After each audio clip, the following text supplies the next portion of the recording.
Perdido al sur del mundo, el archipiélago que forma las Islas Malvinas fue en 1982 testigo de una guerra impensada, en la que un país sin historial reciente en guerras enfrentaba a una de las potencias más grandes del mundo.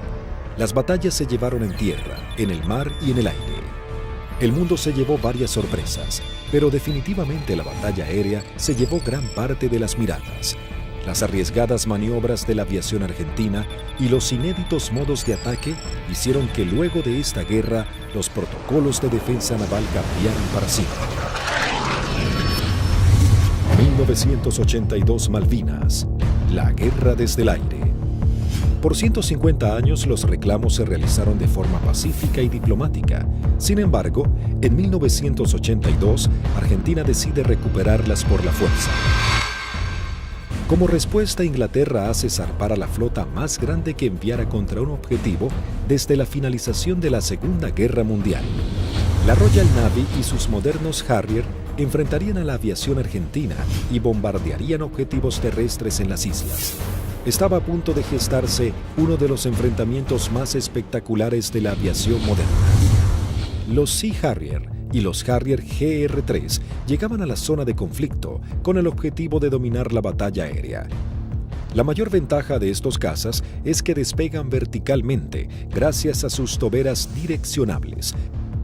A la enorme experiencia de los pilotos británicos en combates aire-aire, se sumaba que llegaban armados con el misil americano Sidewinder IM-9L, capaz de alcanzar a su blanco, aun siendo lanzado desde cualquier posición. Argentina se preparaba para enfrentar a las fuerzas de tareas británicas con diferentes aviones que había adquirido en los últimos 40 años. Si bien tecnológicamente estaba muy lejos del ejército británico, los pilotos tenían confianza en su desempeño.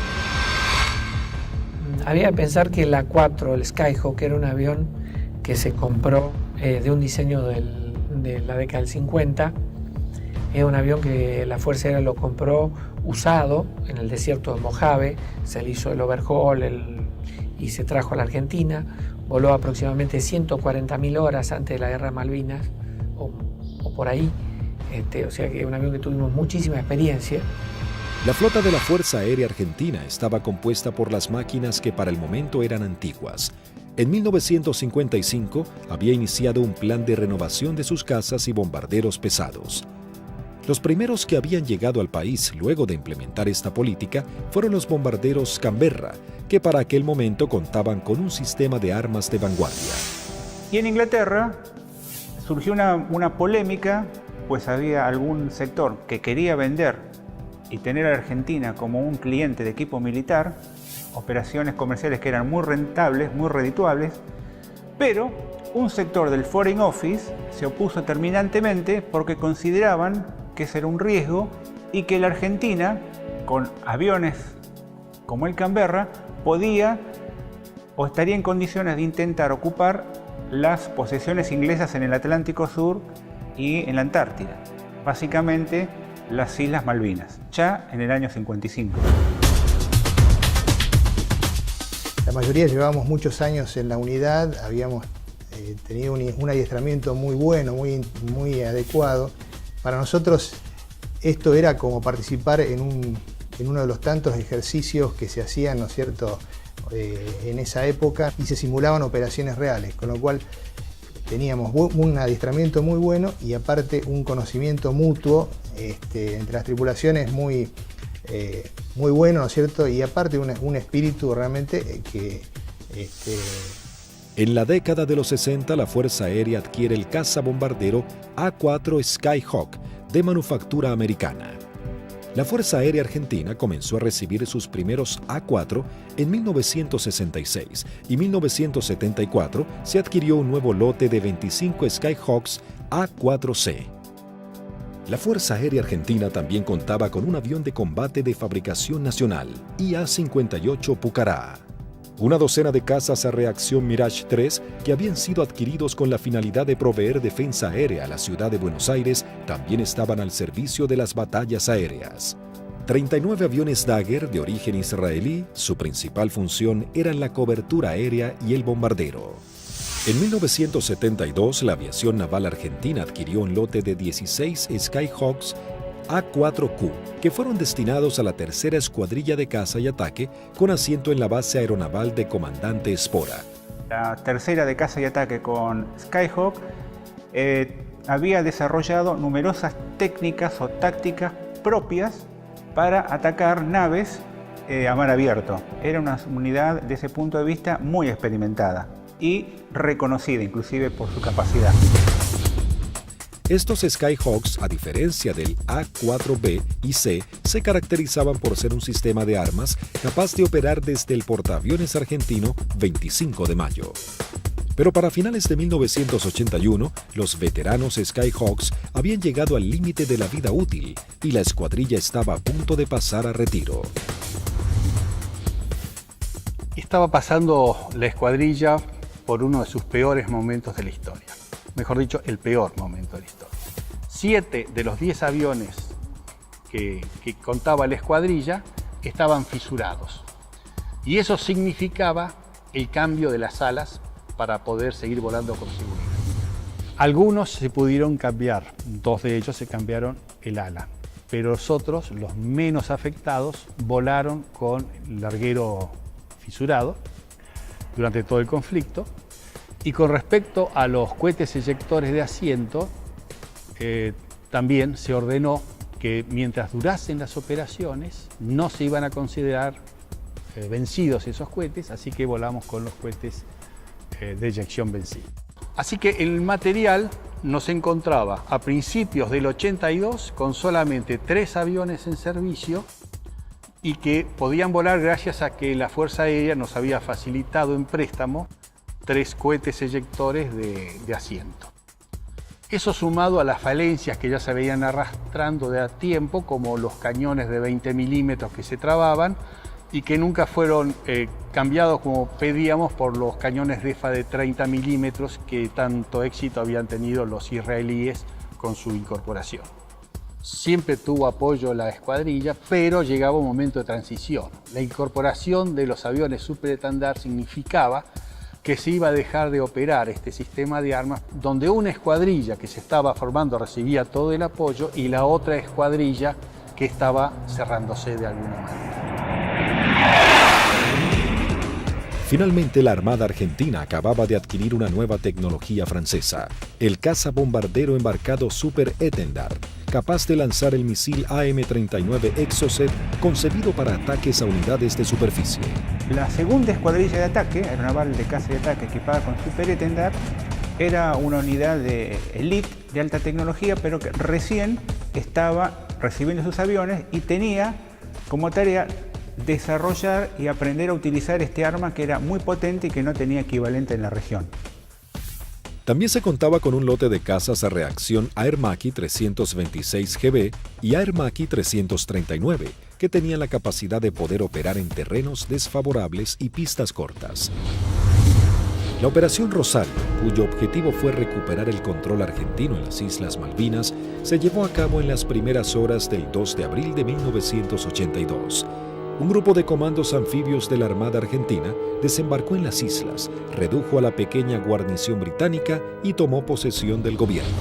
El 2 de abril de 1982 estaba destinado en la 5ª Brigada Aérea, en el grupo 5 de caza, y a las 7 de la mañana, en la presentación normal que hacíamos todos los días, nos enteramos que habíamos recuperado nuestras Islas Malvinas. El 2 de abril, cuando fui hacia la escuadrilla, cuando ingresé, ahí me enteré que habían tomado las Malvinas. Una sensación de incertidumbre. Así que me encontraba de oficial de guardia y en ese momento recibo la noticia de la toma de Malvinas. Me tomó totalmente de sorpresa. Bueno, yo pertenecía al escuadrón 1A4C, que tenía su asiento en la ciudad de Mendoza. Estábamos haciendo unas prácticas en la base de Río Gallegos. Era una práctica usual que tenía la Fuerza Aérea en aquellos años de desplegar escuadrones, se llamaban escuadrones móviles, al sur de nuestro país, como para que todo el personal estuviera adiestrado y conociendo un área de un posible conflicto. A partir de ese momento nos preparémonos para lo peor.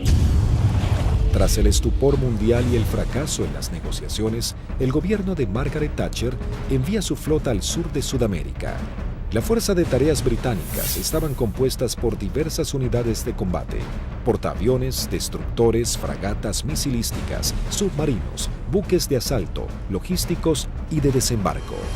Sorprendentemente y ante la incrédula mirada del mundo entero, Argentina se preparaba para enfrentar militarmente a una de las potencias más grandes del planeta.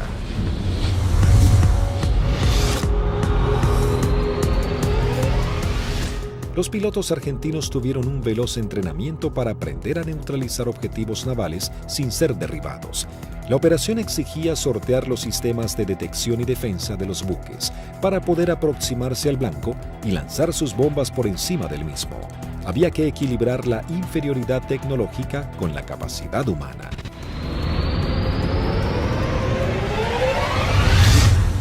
Empezamos a buscar la forma de suplir todas las deficiencias que en ese momento contaba el medio aéreo nuestro, que era la 4 Skyhawk. Y obviamente no teníamos contramedidas electrónicas para afectar tanto los radares como los lanzadores que poseían los británicos.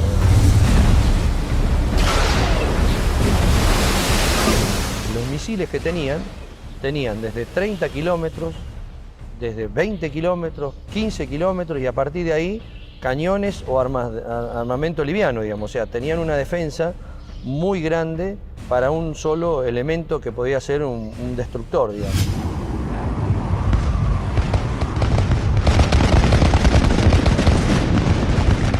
Entonces determinamos, con ayuda también de la Universidad del Sur, cuáles eran los niveles de vuelo que teníamos que realizar para poder volar bajo el lóbulo y no ser detectados por el radar. Eso nos dio a qué altura teníamos que estar en función de la distancia a donde podíamos encontrar el blanco. Y en la última parte, ya desde unos 50 kilómetros del blanco, teníamos que volar por debajo de los 15 metros, bastante pegados al agua, para no ser detectados por ese lóbulo. Dentro de los 20 kilómetros ya nos tomaba. Pero esa demora impedía que los sistemas de armas dirigidos por radar pudiesen apuntarnos con mayor anticipación y eso evitaba de alguna manera o demoraba la posibilidad de ser derribados. Los aviones debían volar a escasos metros del suelo, no más de 10 metros a velocidades que oscilaban entre los 900 y 1000 kilómetros por hora. La mayoría no poseía radares y las comunicaciones debían ser mínimas para evitar ser detectados. Las maniobras eran realmente arriesgadas, pero parecía ser la única forma de poder enfrentar a la moderna flota británica. El adiestramiento de vuelo rasante era complejo y arriesgado. En el mar no había ninguna referencia visual de la altura en que se encontraba.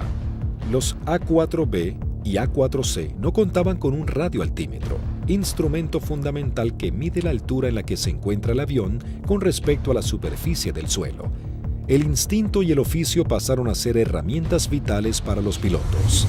Durante la práctica le tratábamos de decir al guía que volara más bajo, hasta tanto perdiéramos la vista del horizonte mar y ya empezaba a entrar en el efecto suelo del mar, digamos, empezaba a cabalgar sobre la turbulencia que producía el aire, digamos, cerca del mar.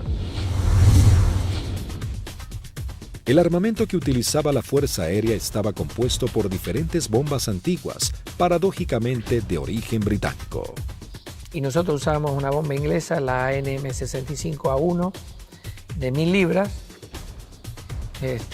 una bomba de Labro Lincoln, inglesa, de demolición de manzanas, que la devolvimos con muchísimo cariño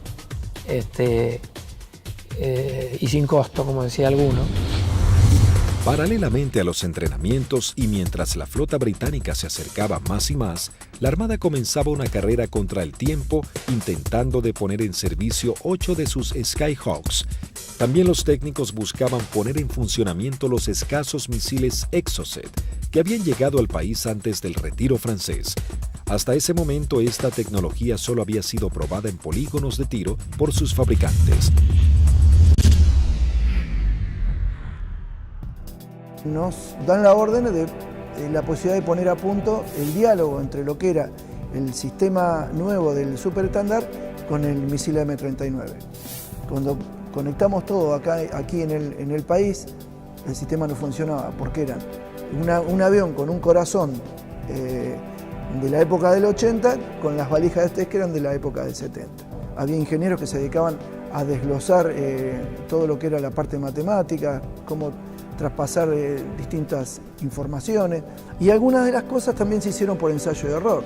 Se iba buscando como un candado a combinación, ¿no? Se iba buscando número por número hasta llegar al número ideal que el misil pueda leer la información del avión. Y bueno, eso nos llevó un tiempo, hasta que un día la valija que reemplazaba al misil nos da que el misil había salido y que todos los parámetros que habíamos colocado estaban incorrectos. Eso ya nos daba un alto porcentaje de seguridad de que el misil por lo menos recibía la información correcta.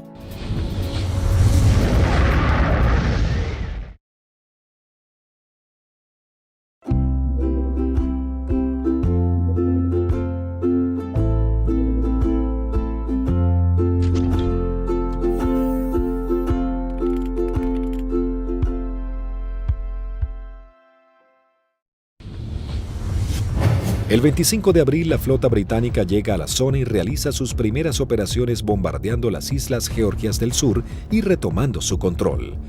5 días después, el 1 de mayo, tiene lugar el inicio de los enfrentamientos en las Islas Malvinas y comienza la batalla aérea. 2 bombarderos Avro Vulcan británicos despegaron de las Islas Ascensión con la intención de dejar fuera de servicio la pista de Puerto Argentino. Al enterarse de la noticia en los aeródromos de Río Gallegos, Río Grande y San Julián, las secciones interceptoras se preparan para entrar en acción. 2 Dagger de la primera sección de Río Gallegos regresan al continente sin haber encontrado ningún objetivo. Una segunda sección de Dagger de la base de Río Grande es la primera en hacer contacto con aviones Harrier británicos. Al despegar hicieron contacto con el radar Malvinas, operado por la Fuerza Aérea Argentina. Con un alcance de 300 kilómetros a la redonda, se convertía en los ojos de los pilotos. A través de ellos podían saber qué aeronaves había en el teatro de operaciones.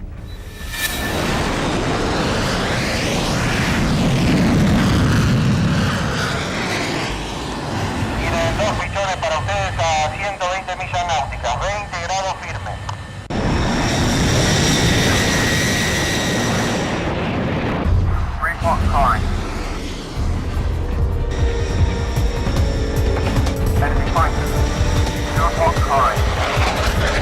Los veo ahora los 4 juntos, no los puedo diferenciar, repito, no los puedo diferenciar. Los 4 interceptores comienzan a dar giros buscándose unos a otros, los argentinos con 22.000 pies y los Harrier 4.000 pies más abajo. Ahora los tienen a 9 millas de frente y a 1 milla al costado derecho.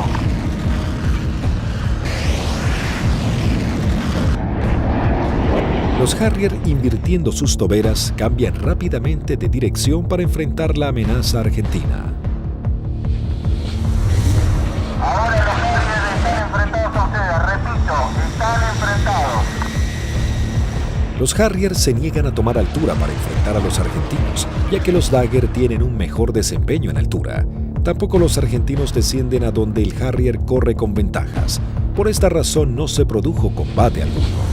Esa misma tarde se produce la primera baja cuando el primer teniente Ardiles, en uno de los Dagger, armado con misiles Chaffir y cañones, pone rumbo solitario a las islas. Dirigido por el radar Malvinas, a un eco se acerca a su misión, sin saber que en realidad se aproximaba a una trampa mortal. Lo que erróneamente el radar detectó como un objetivo eran 2 Sea Harriers en formación cerrada. Al descubrir la amenaza argentina, uno de los Sea Harrier se coloca como señuelo, mientras el otro maniobra para colocarse por detrás.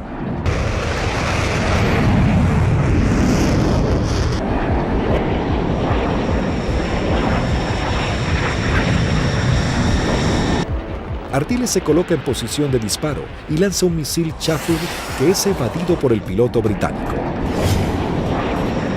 En esos segundos decisivos, el segundo Harrier logra colocarse detrás del avión de Ardiles y acciona su disparador lanzando un misil contra el Dagger.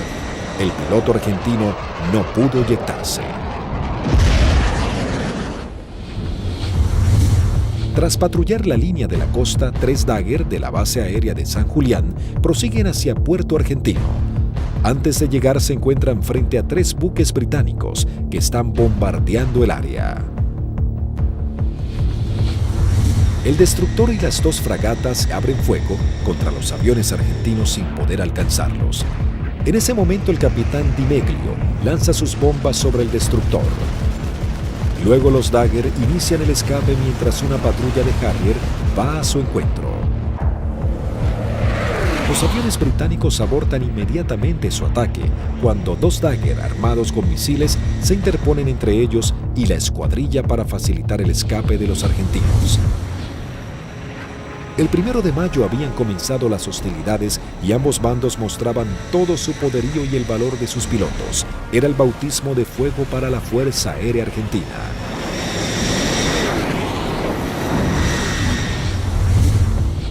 La guerra aérea había comenzado con los primeros enfrentamientos. Los británicos entraban su base de operaciones en la isla Ascensión y desde los portaaviones Hermes e Invencible.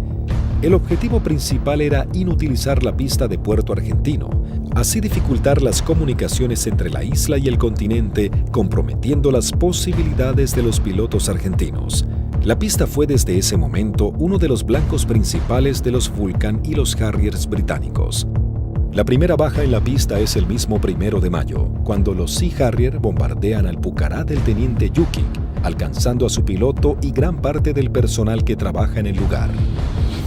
Fue el primer contacto con la guerra en sí, digamos, ¿no es cierto?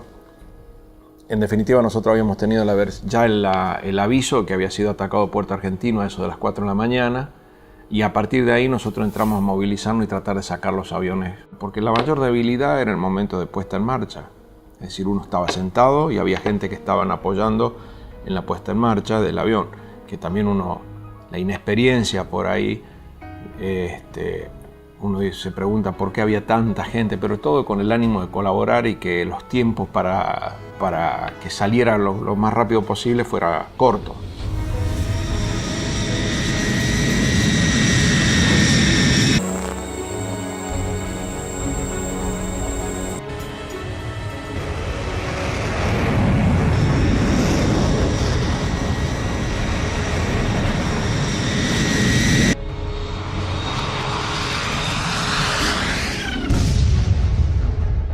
Desde armeros, de suboficiales técnicos, electricistas, todo dando vueltas alrededor del avión, que casualmente, desgraciadamente, es el avión donde impactan y casi todos ellos fallecen.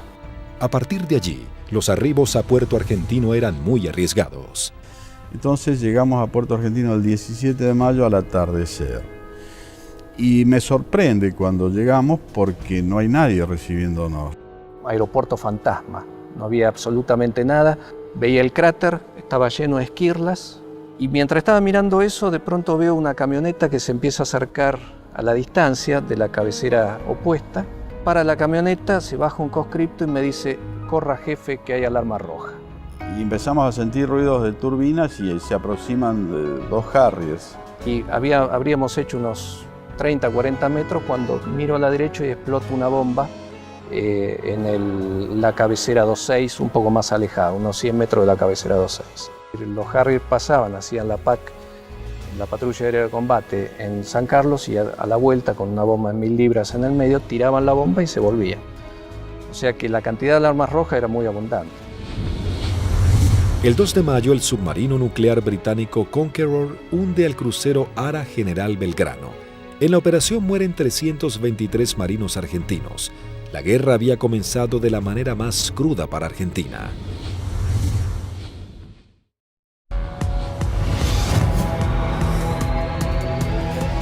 Mientras Argentina buscaba reponerse del hundimiento del crucero General Belgrano y los británicos comenzaban a familiarizarse con el lugar y el clima adverso de la región, la guerra del aire se encrudecía cada vez más. La Fuerza Aérea Argentina tenía el objetivo de diezmar lo antes posible a la flota británica y defender los objetivos en la isla que eran constantemente atacados. Los Harrier buscaban detener la acción de los pilotos argentinos y anular la comunicación entre el continente y Malvinas. La aviación naval contaba con que los servicios británicos de inteligencia habían descartado el uso del misil Exocet después de que el personal técnico francés se retirara de Argentina al inicio del conflicto. Por lo tanto, era una carta secreta con la que contaba Argentina. Tras semanas de arduas tareas, los técnicos navales logran hacer funcionar el misil. Para esto, los pilotos iban adiestrando en todo lo que era la parte operativa, ¿no? El lanzamiento del misil, el vuelo rasante, y nosotros trabajamos en la parte técnica. Una vez logradas las dos combinaciones, se le dio el ok que la escuadrilla estaba en condiciones de lanzar los misiles AM-39. El 4 de mayo, la aviación naval argentina pone a prueba por primera vez este sistema de armas. La segunda escuadrilla de caza y ataque monta una misión con 2 Super Etendard y un avión explorador Neptune y el apoyo de un reabastecedor Hércules de la Fuerza Aérea Argentina. El avión explorador Neptune detecta 3 contactos. Los 2 pilotos de los Super Etendard, tomando por sorpresa a los británicos, lanzan sus misiles contra el Sheffield. Y bueno, ahí fue una satisfacción enorme porque todo el sacrificio arduo que habíamos hecho para poder poner a punto lo que era algo que nos parecía imposible, había dado buenos resultados. La aviación naval argentina lograba hundir el primer buque británico y se convertía en pionera en la utilización de esta tecnología. El extremo entrenamiento comenzaba dando esperanzas a los pilotos argentinos. Tras días de bombardeos y cañoneos sobre los puestos argentinos en las islas, las réplicas de los soldados y los pilotos argentinos, los ingleses habían logrado interrumpir las rutas de contacto entre los puestos y la base argentina. La comida comenzaba a escasear en la vanguardia y el clima bajaba abruptamente. Los pilotos argentinos patrullaban el aire en busca del lugar exacto en el que los ingleses buscarían hacerse a tierra.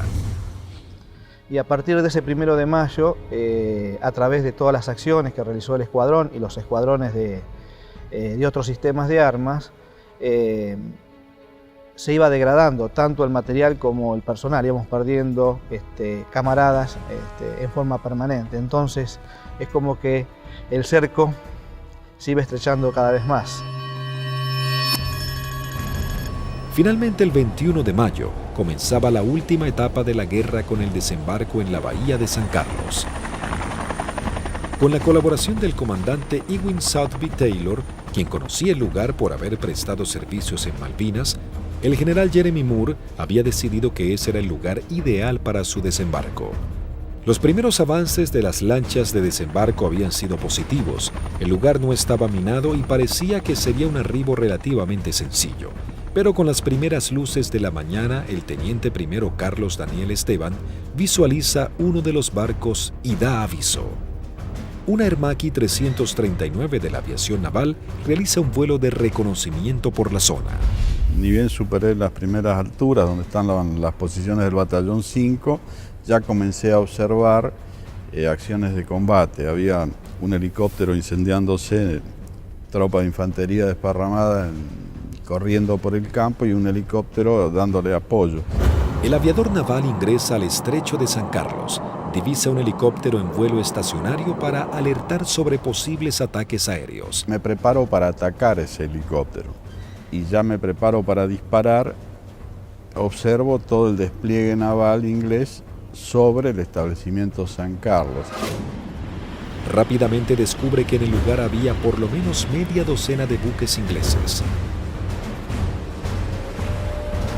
Con el piloto inglés nos alcanzamos a mirar. En ese momento recién él me ve. Kripa realiza un brusco giro a la izquierda, pasando a escasos metros del helicóptero. El helicóptero de la Fuerza de Tareas Británica alerta a los buques advirtiéndoles que un jet argentino va hacia ellos. Maniobrando su Aermacchi Kripa, somete a su avión a varias G negativas, respondiendo de manera efectiva. Una vez que entro en la corrida de tiro, el buque comienza a tirarme. Yo con cañones y cohetes solamente podía producirle daños muy pequeños, entonces mi intención era tratar de dejarlo fuera de servicio al buque, es decir, atacar todo su sistema de radares, de radios, antenas. Volando en forma rasante, se coloca en posición de disparo contra el primer buque que cruza frente a su mira de tiro.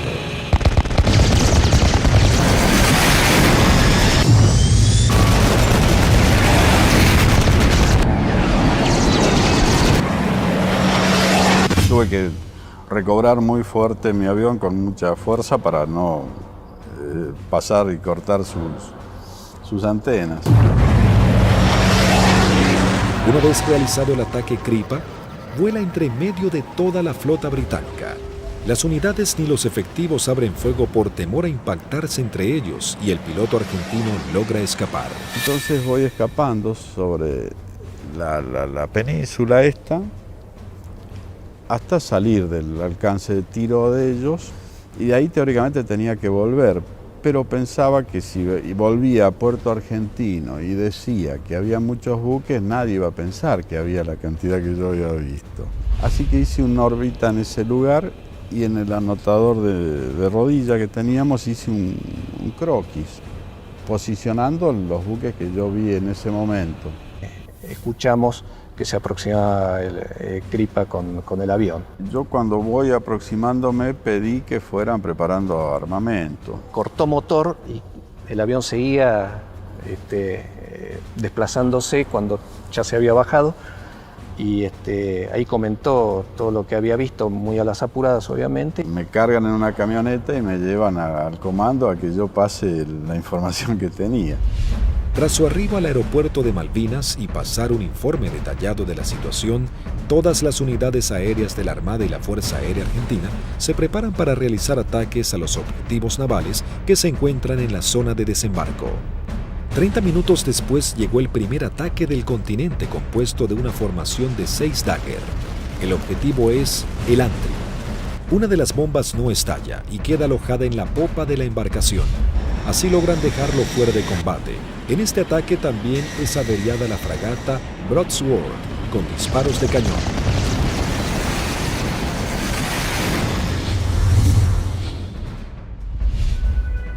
En Río Grande, las escuadrillas de Dagger y A-4Q navales parten para atacar blancos ubicados en el estrecho de San Carlos. Argentina intentaba dominar el espacio aéreo en el archipiélago.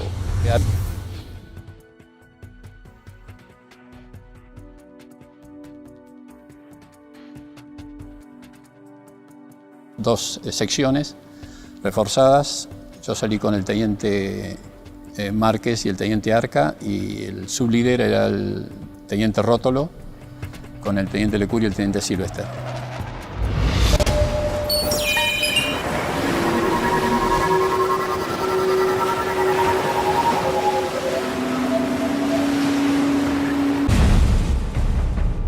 Tres Dagger logran atacar a la fragata Arden lanzándole sus bombas de 500 kilogramos.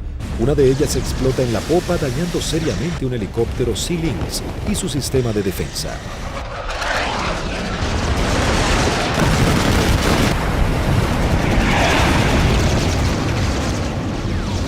En ese instante, 3 A-4Q navales se aproximan en vuelo rasante a la bahía Ruiz Puente en búsqueda de algún blanco.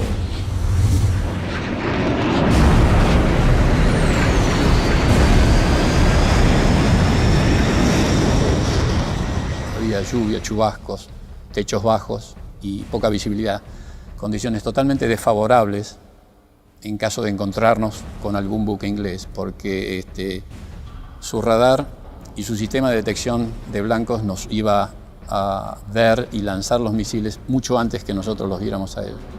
Los Skyhawk detectan visualmente a la fragata Arden visiblemente averiada. Conectamos máster de armamento, que era el único punto que faltaba. Iniciamos un giro para atacar desde una posición relativa favorable. Los Los 3 A4Q navales se aproximan en vuelo rasante a 900 kilómetros por hora. El teniente Márquez, quien vuela último, ve el impacto producido por una de las bombas de 250 kilogramos del capitán Alberto Filippi, que da de lleno en la popa, elevando una gran bola de humo y esquirlas.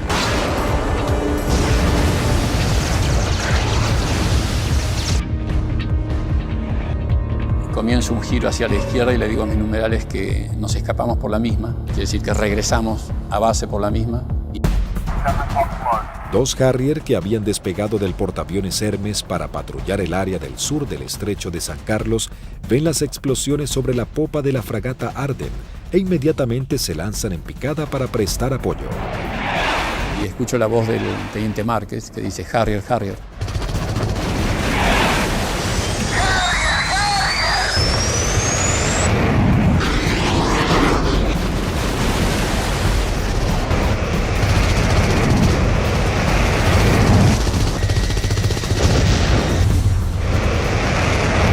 Mientras el otro Harrier va tras el A4Q del capitán Filippi y le lanza un misil Sidewinder.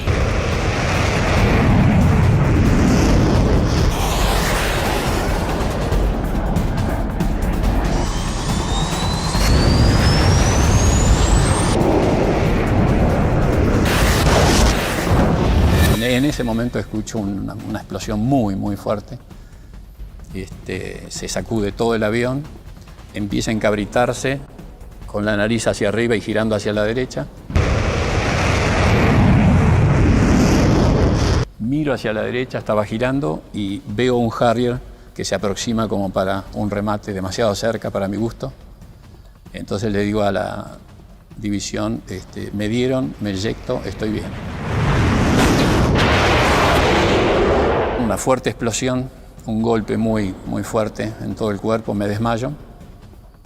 Cuando recupero el conocimiento estaba descendiendo en paracaídas sobre el estrecho de San Carlos.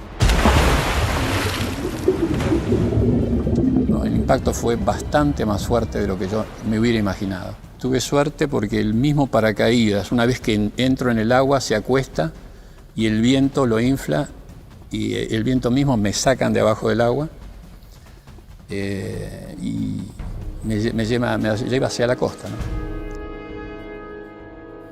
En la costa, bueno, llegué, estaba realmente agotado.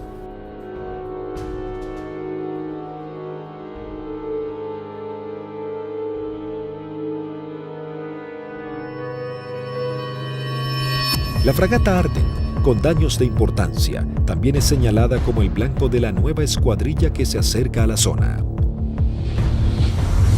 Llegamos al borde de la bahía y vimos un destructor en el medio, una fragata para nosotros tipo 21 en el medio del canal, y esa fue la que señalé y esa fue la que atacamos. El teniente Rótolo dice a babor y vimos a lo que después supimos que era la Arden en el medio del canal, del estrecho. Y sobre eso giramos inmediatamente. Y ya pegado al agua practicamos un zigzagueo que hacíamos bastante violento a baja altura para evitar que los controles de tiro nos pudieran concentrar el tiro sobre nosotros.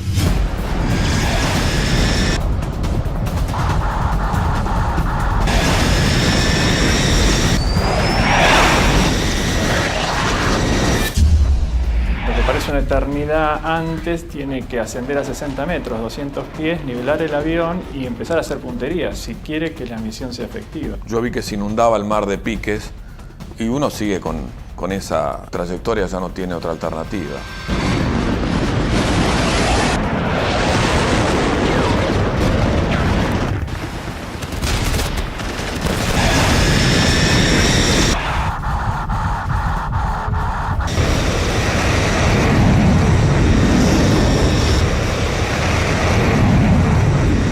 Yo vi el lanzamiento de teniente Rótolo, horquillando el blanco, 2 bombas antes, 2 bombas después, y sobre las columnas de sus explosiones, de la explosión de sus bombas, lancé yo las mías.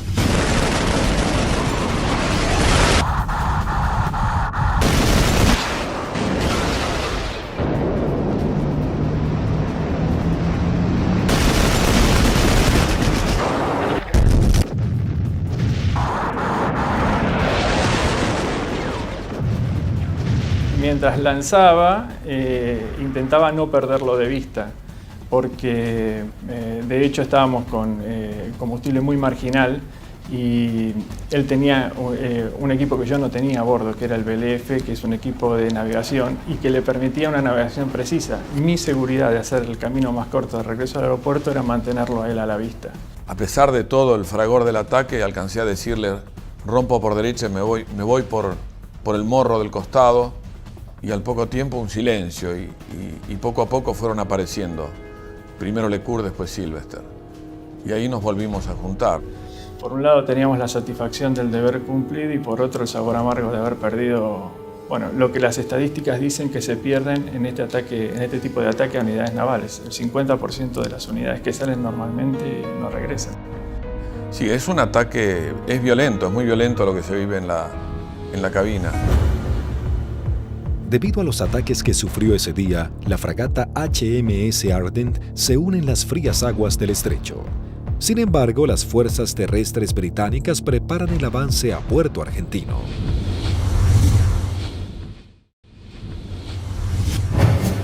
Las batallas eran cada vez más encarnizadas.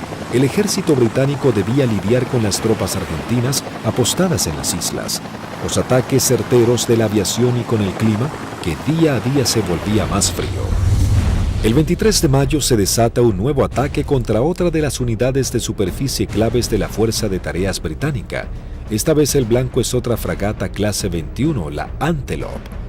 El primer ataque a los buques en San Carlos comienza poco después de las 9 de la mañana con escuadrillas de Skyhawks navales y de la Fuerza Aérea. Una segunda escuadrilla de 4 Skyhawks A4B de la Fuerza Aérea Argentina se abre paso a través del fuego antiaéreo y de los misiles.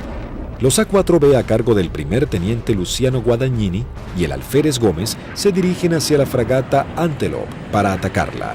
Guadagnini inicia su corrida de ataque, lanza su bomba y es alcanzado. El impacto deja su avión fuera de control, pero el piloto logra enderezar su A4, aunque no pudo evitar la colisión contra el mástil de la fragata. El piloto no alcanza a eyectarse antes del impacto.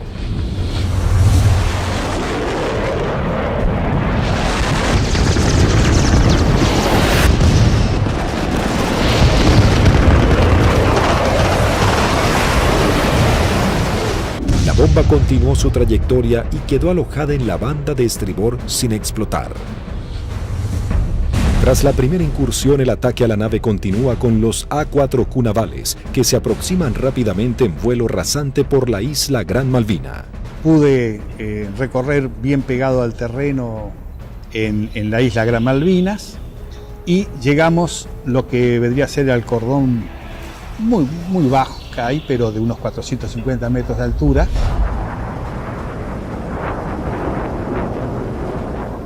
Tuve que descender para poder ir hacia la altura de lanzamiento, que son unos 100 metros, y el primer buque que vi en la bahía San Carlos era una fragata de tipo 21, tenía un helicóptero en popa, recuerdo, y me dirijo hacia ella como el primer blanco que había observado.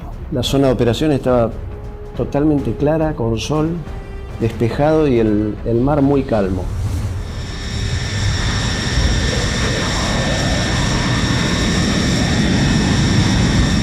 Todo era como en las ejercitaciones que siempre hacíamos con flota, un buque que simulábamos el ataque, el buque que nos apuntaba, pero esta vez en vez de apuntarnos tiraba también. Inmediatamente que entramos a la bahía, empezaron a tirar y tiraban ya de tierra, se veían los fogonazos, sobre todo de la derecha y del frente.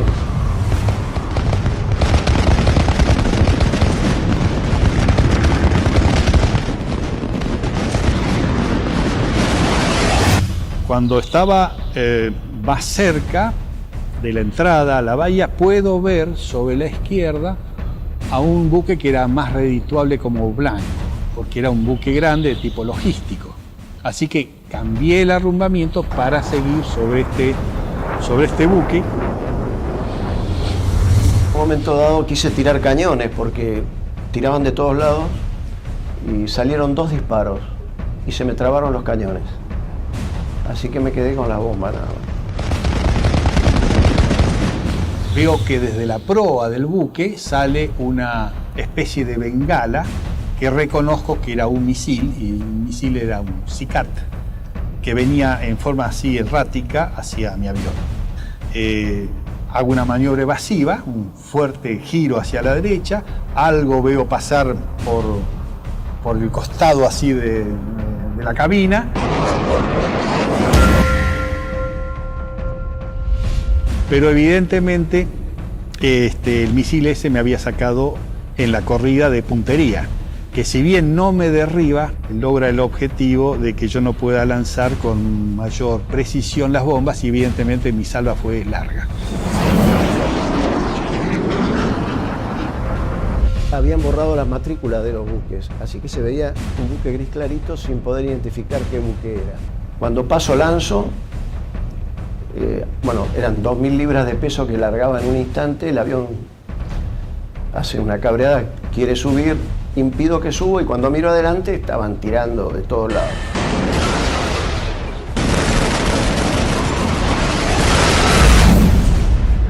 Cada uno debía completar su escape de la mejor manera. Como cuando estaba del otro lado, digo yo, bueno, por donde yo vine no había nada, así que voy a volver por el mismo lugar. Me comunico en esos momentos con los otros dos pilotos que escucho en la frecuencia. Se los escuchaba contentos porque, bueno, estábamos regresando. Yo aterricé, controlé normal el avión, no tuve ningún problema. Cuando llego al extremo de pista, aterriza su bizarreta, pero él venía con las 2.000 libras de bombas, revienta una cubierta en el aterrizaje y se empieza a ir de pista. Y ahí se eyecta y, bueno, fue una eyección fallida. Termina falleciendo a raíz de la eyección. Así que cuando salgo a los 600 metros, tenía la pista adelante, me dicen que aterrice del lado derecho, le pregunto por qué, me dicen que aterrice del lado derecho nuevamente, reafirman y bueno, cumplo esa orden de aterrizar sobre el lado derecho, y en la carrera de aterrizaje veo que había un A4 que estaba en pilón, apoyado sobre la nariz, en el tren principal de la nariz y sin la cabina.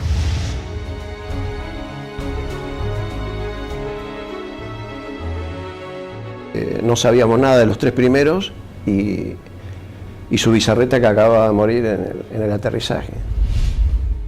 Aunque dañada severamente, la Antelope aún continúa a flote. Esa noche, mientras se intentaba desarmar una de las bombas, estalla. Automáticamente se produce un incendio masivo y la nave se hunde. Con los británicos en tierra, listos para marchar a Puerto Argentino, la aviación se esforzaba más y más para frustrar sus objetivos. Por las noches, los Canberra arrojan bombas pesadas para hostigar blancos en las áreas donde las tropas británicas poseen puntos fortificados de artillería, logística y puestos de mando. Se usó la táctica, digamos, del tiro a gran altura, pero auxiliado por el radar. La mayor amenaza para nosotros eran los misiles tierra-aire y las patrullas de Harrier. En la última oportunidad que tiramos sobre Monte Kent, el radar nos avisa de que se estaban acercando una patrulla de Harrier y nos fue dando las posiciones relativas, o sea, nos avisa que estaban a 25 millas, nosotros hacemos el tiro, realizamos la maniobra evasiva, a partir de allí le damos al avión la máxima velocidad posible, ¿no es cierto? Vemos que se acercan hasta 20 millas y luego empezamos a perder, digamos, a ganar distancia con respecto a los Harrier, con lo cual esa fue una amenaza concreta que no llegó a acercarse a la distancia de tiro. Con las primeras luces de la mañana del 25 de mayo, el mayor ataque de la aviación argentina comenzaba a gestarse. El almirante Woodward, jefe de la Marina Británica, previendo la situación, rápidamente despliega sus unidades para sostener los ataques.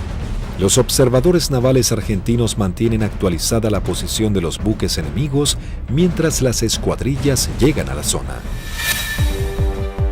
En el continente, los dos Super Étendard de la Armada Argentina preparaban los misiles AM-39 Exocet para un segundo ataque sobre la flota británica con un rumbo de acercamiento diferente para lograr una mayor efectividad.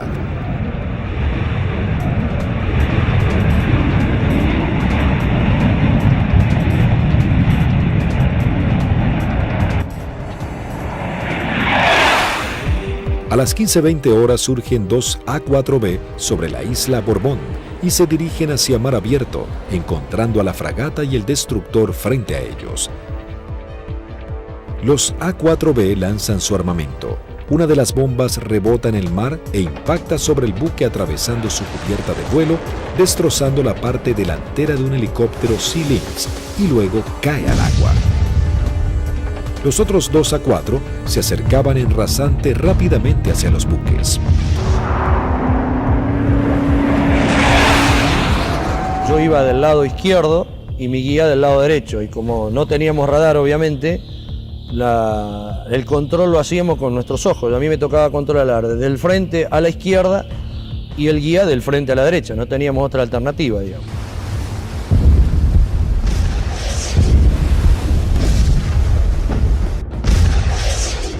Y le digo, a la izquierda están, así como estaba mirando, le digo, a la izquierda están al guía, y saco la vista y lo miro para ver qué iba a hacer. Acuérdense que nosotros veníamos bien pegados al agua, rasante. Veo al guía, lo miro, y la maniobra que hace él es instantánea. Cuando escucha una sugerencia que le digo, a la izquierda están, pone viraje a la izquierda violentamente buscando el blanco.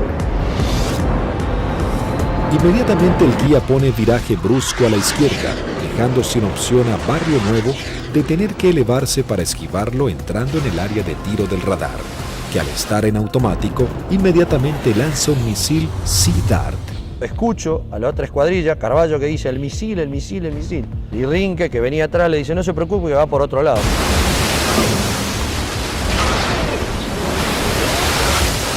Claro, no iba para ello. Salía hacia la derecha para nuestros aviones, digamos, y para mi avión. Entonces. El misil Sea Dart necesita un tiempo para nivelarse e ir tras su blanco. Como los aviones argentinos ya estaban muy cerca del blanco, lograron pasar por debajo sin que éste pueda derribarlos. Dije, bueno, ahora por tiempo no me va a alcanzar más, porque yo iba aproximadamente a 950 kilómetros por hora y el misil iba ya a 1.6, 1.8 de Mach, hasta que girara y todo, aproximadamente volaba, calculan alrededor de un minuto 10. No nos alcanzaba más, digamos.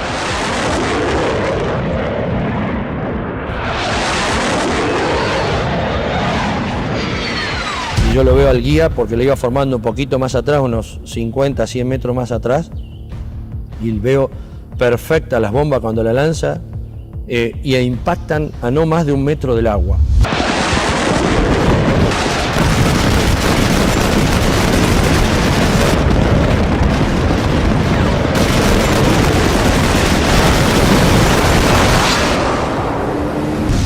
De inmediato se desata un incendio incontrolable. Corte de las comunicaciones, electricidad y pérdida completa del control de la nave. Cuando aterrizamos en Río Gallegos, estaban columnas de mecánicos, los primeros 200, 300 metros con banderas, saludándonos. Yo pensaba, mirá qué bien, estaban festejando el 25 de mayo, digo, contento que volvemos los 4 aviones, espectacular, bárbaro. Y cuando vamos a la plataforma para estacionar, vemos que hasta el jefe de escuadrón viene a recibirnos y algunos pilotos. Yo no entendía nada, y yo como era el último avión, yo no me preocupé. Y cuando bajo, el jefe de escuadrón me maltrató. ¿Qué hizo? ¿Qué hizo usted, Alfredo? Yo le digo, el avión está en servicio, le digo, puede volar, no lo rompí, no hice nada. Le digo, está bárbaro. No, pero ¿qué hizo? Y ya me agarra de la solapa, eso no me lo olvido más. Así de la campera, de lo que le quedaba del chaleco salvavidas, y le dice, ¿pero qué hizo, señor? No sé. Me despeiné en el vuelo, le digo, estoy desilustrado, no tengo ni idea. No, ¿qué hizo? Acaba de hundir un buque en 20 minutos. 19 hombres sucumben inmediatamente en el ataque y se hunde 20 minutos después de ser alcanzada. Al mismo tiempo que los A4B de la Fuerza Aérea ponen rumbo al continente, un Hércules de la Fuerza Aérea Argentina reabastece al este de las Islas Malvinas a 2 Super Étendard de la aviación naval. Ellos ya están preparados para un nuevo ataque con misiles Exocet.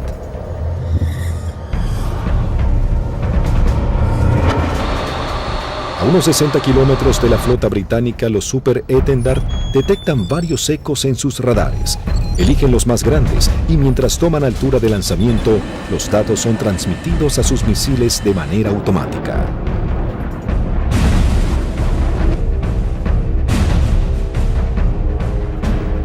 Una vez en vuelo, el misil es autónomo. ya tiene los datos del objetivo cargados en su memoria y se dirige a casi el doble de la velocidad del sonido a escasos metros del agua.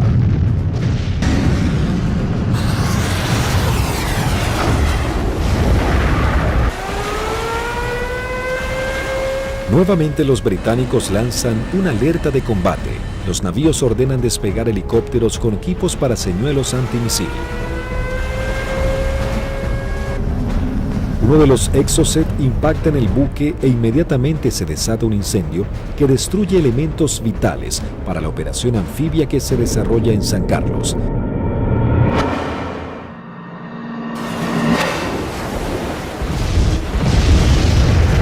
El buque es abandonado y se hunde unos días después. Si bien el daño infligido sobre la flota británica era considerable, cada vez la resistencia argentina estaba más doblegada en las islas.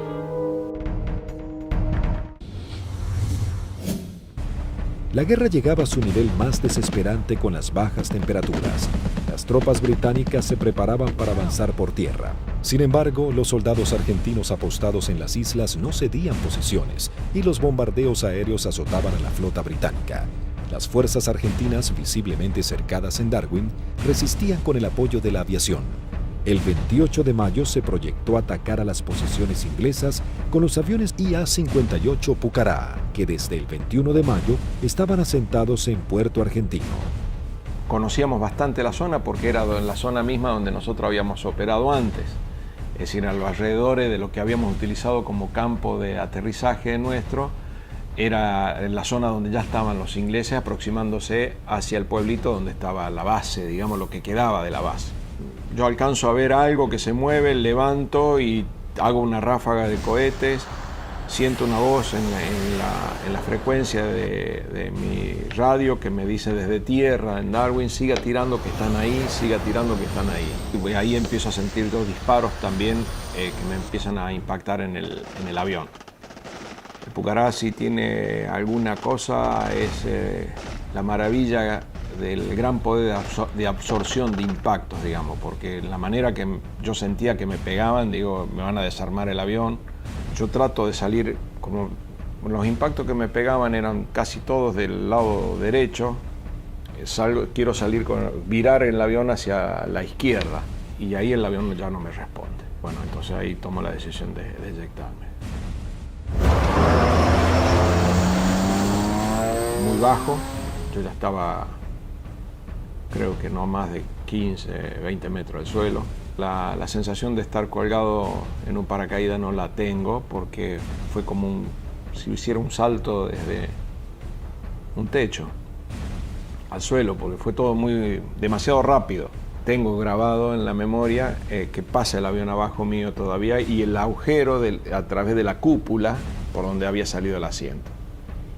Y todavía que le siguen tirando porque se ven trazantes que van hacia el avión. No vi si el paracaídas se abrió, no sé, no supe nada. Ya me encontré en el suelo y enredado intenté salir corriendo y ahí me enredo en los cordones del paracaídas, que caigo, me vuelvo a levantar y tratándome de sacarme el paracaídas y pues ahí ya me agarran dos ingleses, me apuntan y se me acabó la historia.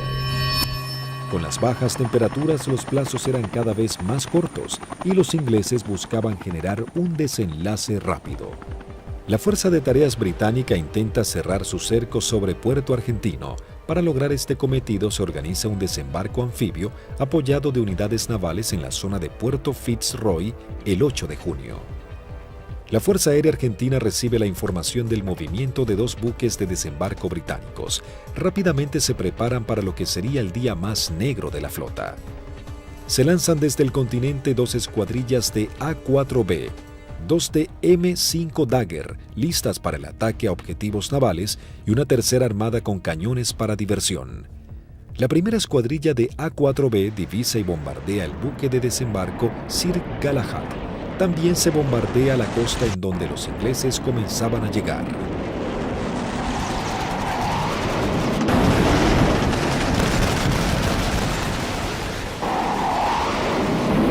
La Fuerza Aérea Argentina, sabiendo que ha logrado impactar en los buques de desembarco, redobla su apuesta y envía una escuadrilla de A-4C y 2 A-4B para bombardear las posiciones terrestres en la cabeza de playa.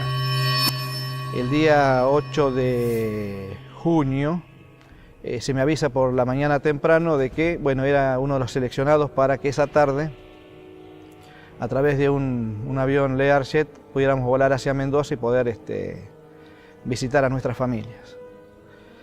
Pero claro, antes de poder alcanzar esa meta había que realizar una misión, entonces todo cambia un poquito el ángulo de cómo uno está viendo esa misión.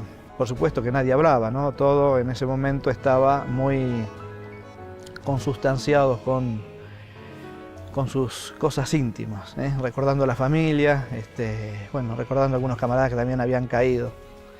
Así que bueno, uno ya, ese es el último momento que uno tiene como para pensar en uno mismo y en pensar en sus familiares.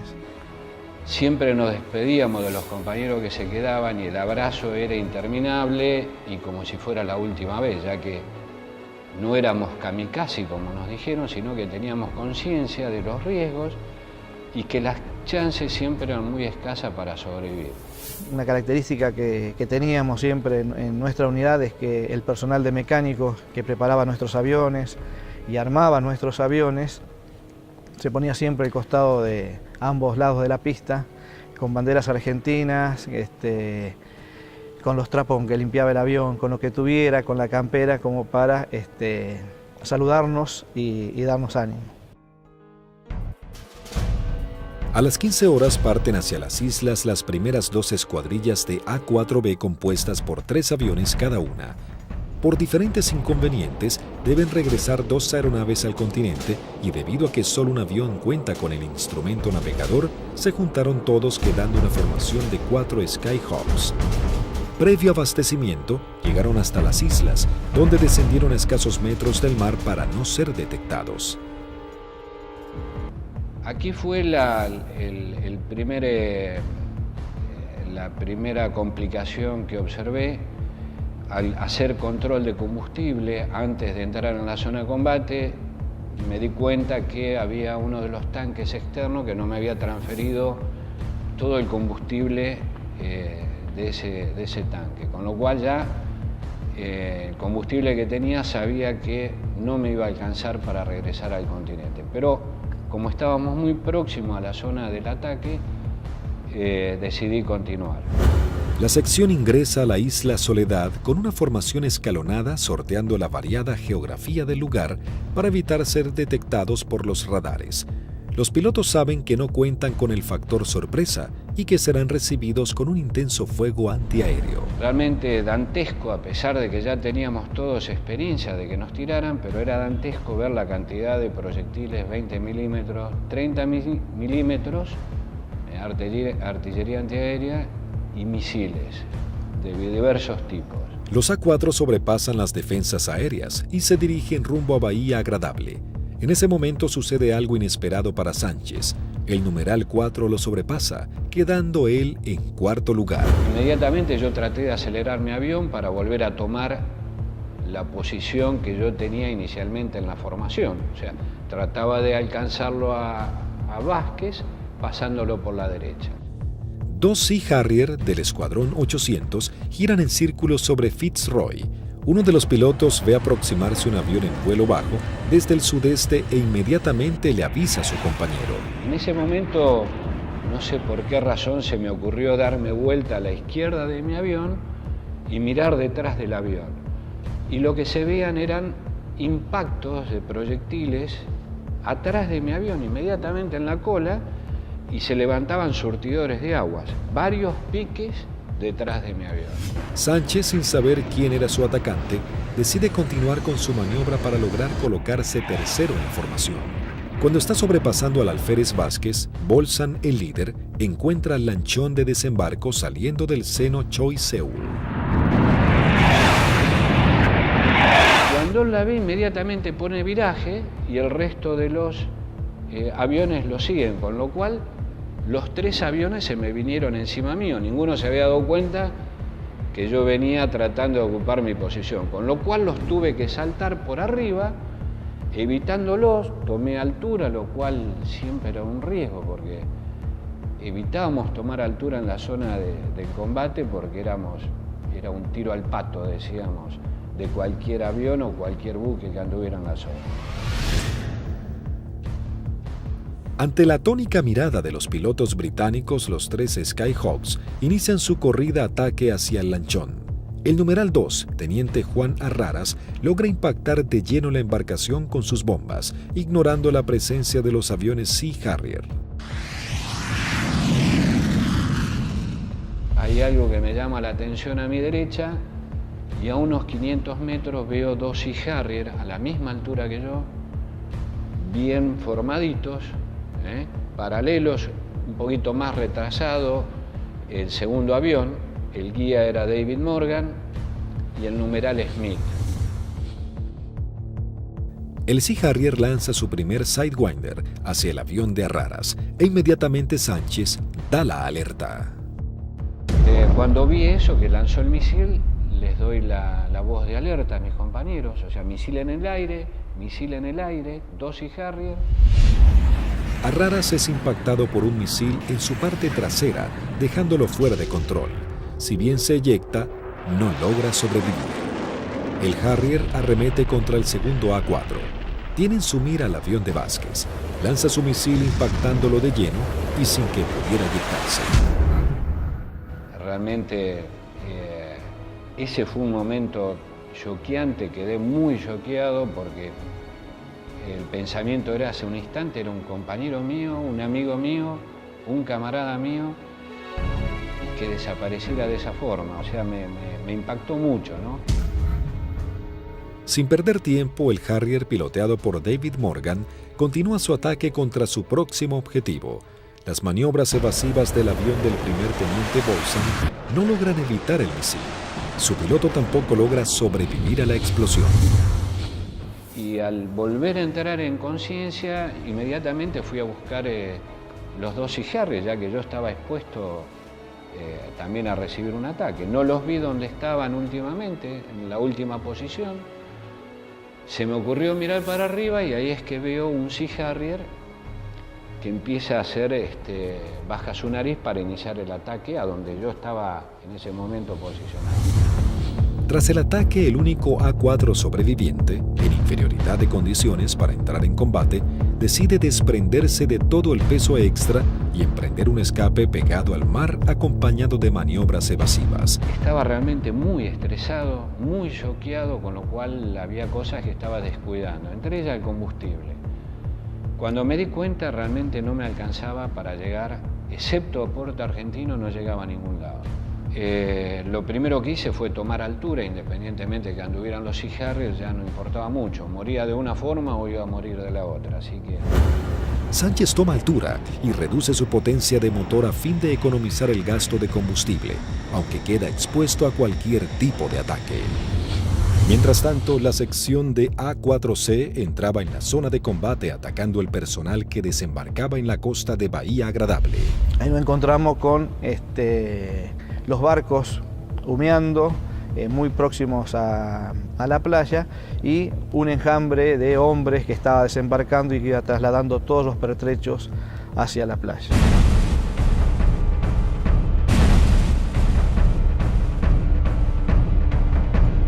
A partir del momento en que nos visualizaron, comenzaron a disparar tanto con armas livianas como con los misiles Blue Pie, que son misiles transportados por un hombre.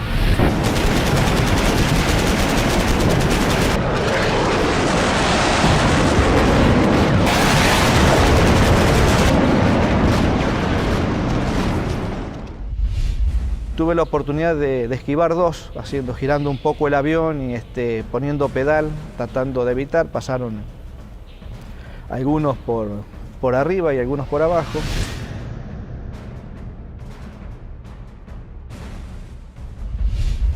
Siento también una explosión en la parte delantera de mi avión, que bueno, puede ser algún misil que me haya tocado, pero pude seguir operando, lancé las bombas y en el momento en que giro a la izquierda veo a mi numeral que está escapando hacia la izquierda con una luz roja que lo está siguiendo. Cuando gira hacia el otro lado veo al numeral del capitán Caffarati también con otro misil en la cola y le vuelvo a gritar, pero hace caso omiso, pero era a través o por el problema que yo tenía de mi equipo de radio.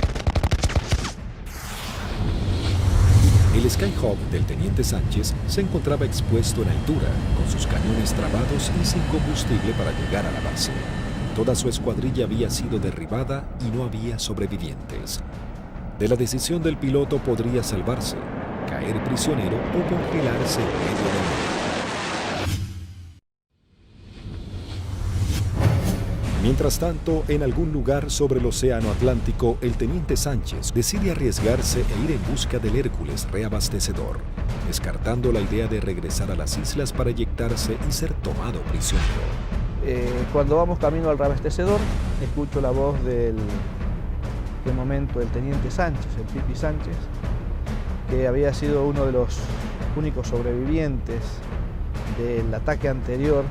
Tenía una última oportunidad si el reabastecedor, el avión Hércules, se había quedado en la zona, le quedaba una chance más. Con lo cual le hice el llamado en la frecuencia de reabastecimiento, me contestó. Las comunicaciones eran dramáticas porque yo estaba desesperado. Así que le pedí por favor que si me podía ayudar, necesitaba reunirme con él y que me diera combustible. Él me daba indicaciones de posiciones geográficas, pero yo al no tener mi equipo de a bordo, porque solamente algunos aviones lo transportaban, no tenía forma de ubicarlo geográficamente. Escuchar la voz de él en forma casi desesperada, llamando al avión Hércules reabastecedor para que lo pudiera alcanzar. La tripulación era el vicecomoro Cano y el capitán Rubik. Realmente, si le debo la vida a alguien es a ellos. Siempre digo que son mis segundos padres. La situación era que la última vez que vi el indicador de combustible no me quedaban más de 400 litros, que prácticamente no da para nada, realmente no daba para nada. Con lo cual dejé de verlo porque lo único que hacía era producirme más estrés por no estar acoplado al Hércules. La tripulación del Hércules, en un gesto heroico, se aproxima bastante a las islas y le da la tranquilidad de decirle, quédate tranquilo, pibe, que ya estamos yendo por allá.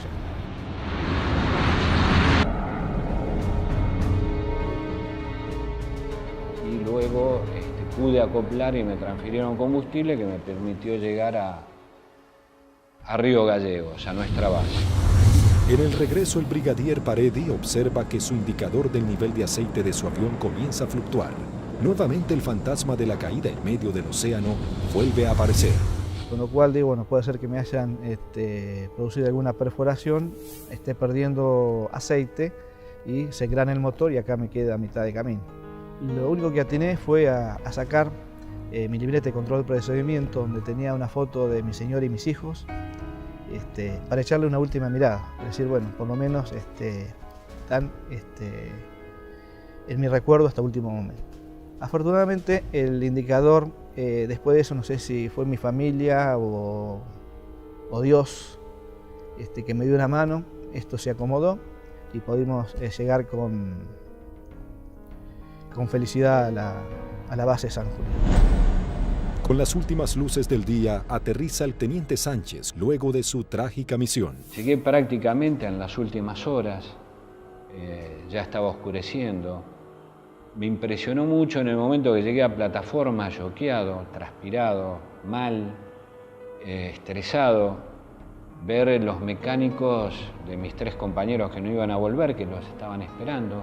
Así fue como terminó ese día. Lamentablemente los 3 compañeros míos murieron, 2 fueron derribados por David Morgan y 1 por Smith, volando cigarro. Habían logrado detener un desembarco clave para las fuerzas de tareas británicas, las misiones cada vez más peligrosas y dejaban en claro el poderío de la aviación argentina.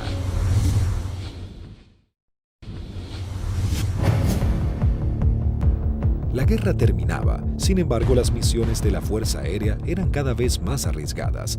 El 13 de junio, a horas de finalmente firmar la dimisión argentina, comienza a tomar forma un ataque que podría haber cambiado el curso de la batalla final por las Islas Malvinas.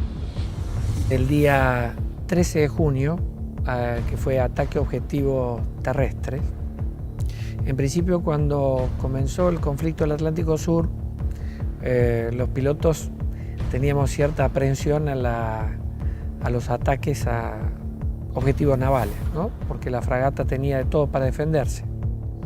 Cuando fue avanzando el conflicto y llegamos ya casi a los finales y los ingleses ya tenían buenas posiciones tomadas en tierra, realmente se complicaba el ataque a objetivo terrestre porque estaban las defensas terrestres, las aéreas y encima las navales. Había que sortear todas. Pero realmente era para lo que habíamos estado preparados toda la vida y creo que esa fue una misión en la cual los ingleses estuvieron sorprendidos de cómo nosotros llegamos al corazón del Estado Mayor que estaba en Monte Dos Hermanas, al pie del Monte Dos Hermanas.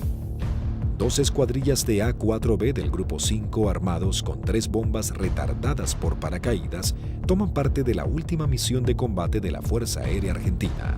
La acción es osada y peligrosa, atacar y destruir el comando del Estado Mayor británico del general Jeremy Moore, jefe de las fuerzas británicas. En esa misión volamos casi unas 350 millas, un equivalente a unos 700 kilómetros, rasante. Iban tan bajos, tan rasante, que el chorro de los aviones quedaba marcado en el agua. Entonces me resultaba más fácil seguirlos.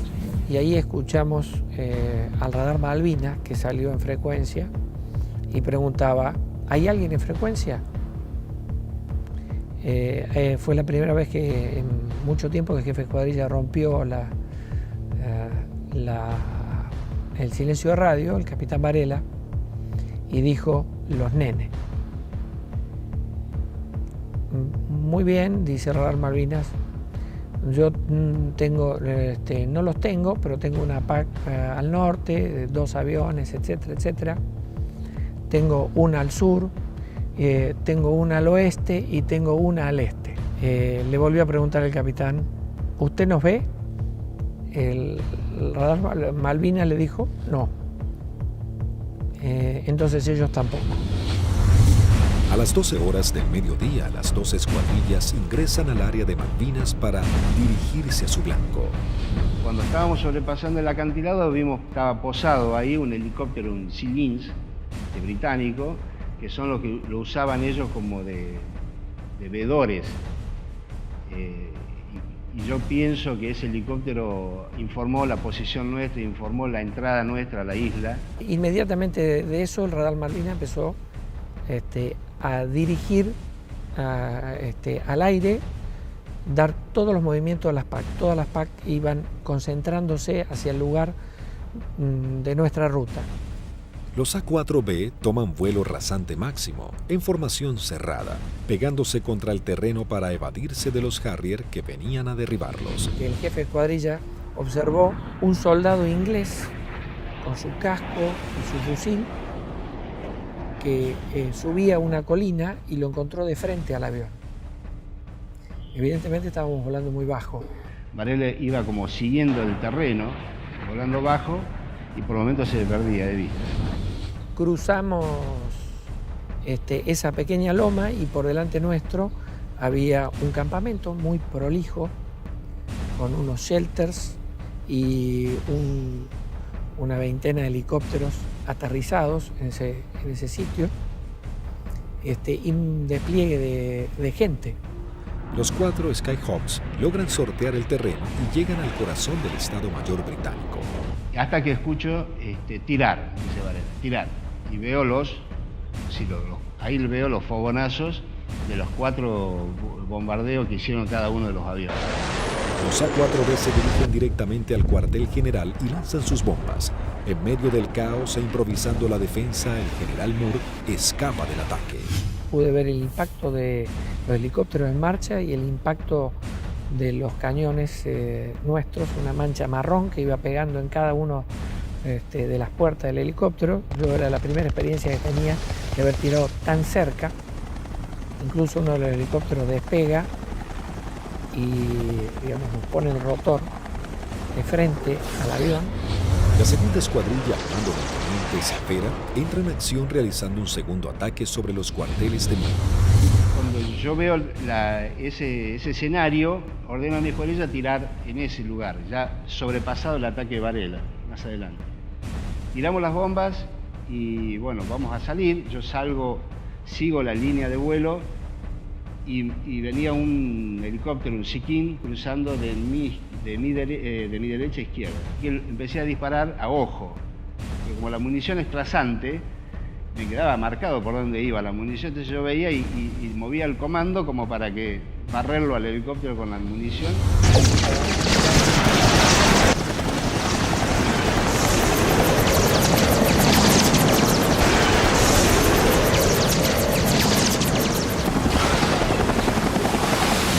Y ahí mi numeral, que venía acá, a la izquierda mía, de Lepiane, me dice, él ve el lanzamiento de un misil que me venía hacia mi avión y me pide, dice, por derecha, Tuco, por derecha.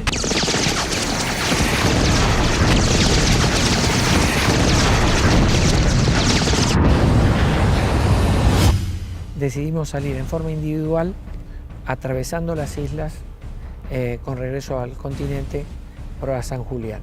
Los A4B emprenden su regreso al continente volando rasante. Algunos de ellos con averías deben ascender para economizar combustible. Las situaciones individuales de los pilotos se vuelven complejas. Utilizo mi avión y veo a mi derecha, abajo a mi derecha, una sombra de un avión, de un perfil de un avión. Entonces, uy, es un Harrier. Me viene siguiendo un Harrier. Entonces ahí empiezo a hacer maniobras evasivas de viraje de máxima performance, de mucha G, tanto para la izquierda como para la derecha. Izquierda para la derecha. Y cada vez que nivelaba el avión, veía que estaba la sombra. Digo, pero este Cristo no se va. Digo, ¿cómo hago para sacármelo de encima? Miraba por el espejo, miraba por el otro espejo, miraba para atrás, parecía una lechuza, daba la vuelta a la cabeza así, miraba por un lado, miraba por el otro y estaba la sombra. Era mi avión, era la sombra de mi avión.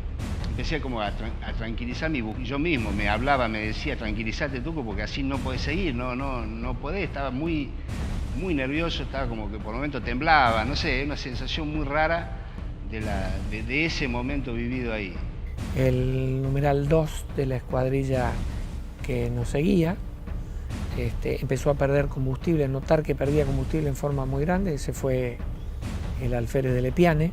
Otro momento terrible de esa misión, cuando el piano me pregunta si qué hacía.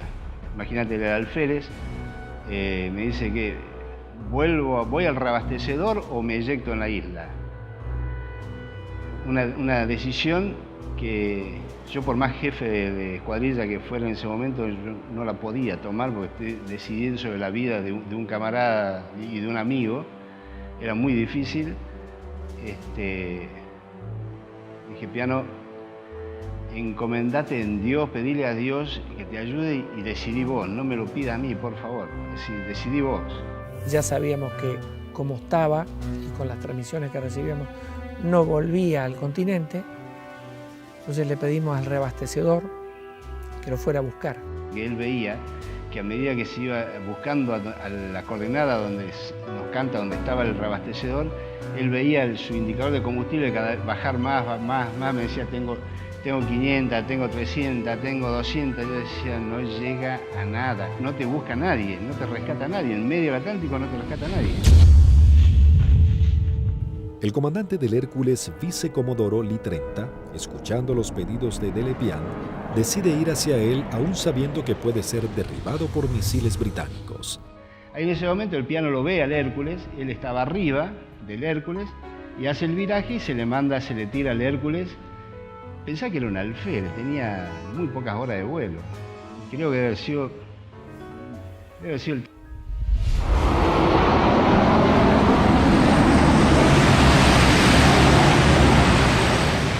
Ahí el reabastecedor se arrimó a las islas en un acto de arrojo terrible, ascendió lo buscó, lo encontró,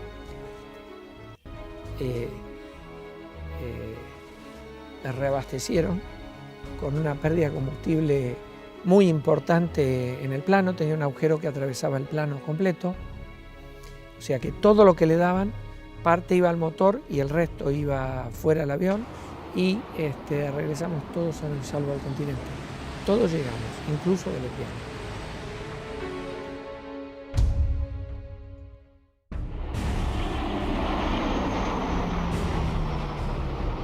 Ese fue un factor importantísimo en el desarrollo de la guerra, el tema del reabastecimiento. Nosotros estábamos muy compenetrados y nos entendíamos muy bien con los pilotos, las tripulaciones de Hércules, y fue uno de los secretos mejor guardados de la guerra y en la cual le dio la posibilidad de éxito a muchas misiones de la Fuerza, fue que los ingleses nunca pudieron encontrar dónde hacíamos los reabastecimientos. Buscaron por todos lados, nunca encontraron un Hércules haciendo reabastecimiento. Las misiones extremadamente peligrosas en las que se embarcaban los pilotos eran los últimos actos heroicos de una guerra que ya llegaba a su fin. El 14 de junio de 1982, las tropas británicas finalmente ingresan en Puerto Argentino y se firma la rendición argentina. El general Mario Benjamín Menéndez, jefe de las guarniciones argentinas en las islas, le informa a su par británico que solo puede responder por sus unidades en Malvinas. El general Moore insiste en la necesidad imprescindible de interrumpir las acciones y Menéndez le reitera su falta de control sobre la Fuerza Aérea y la aviación naval, pero le garantiza que no efectuará ningún pedido de misiones. Moore comenta sus experiencias en San Carlos y Monte Kent, donde noche a noche eran bombardeados por los Canberra, y agrega que el día anterior había salvado su vida por un minuto al ser atacados por aviones A-4B. El conflicto deja a los británicos con su flota desmantelada y no es posible proseguir con las operaciones navales.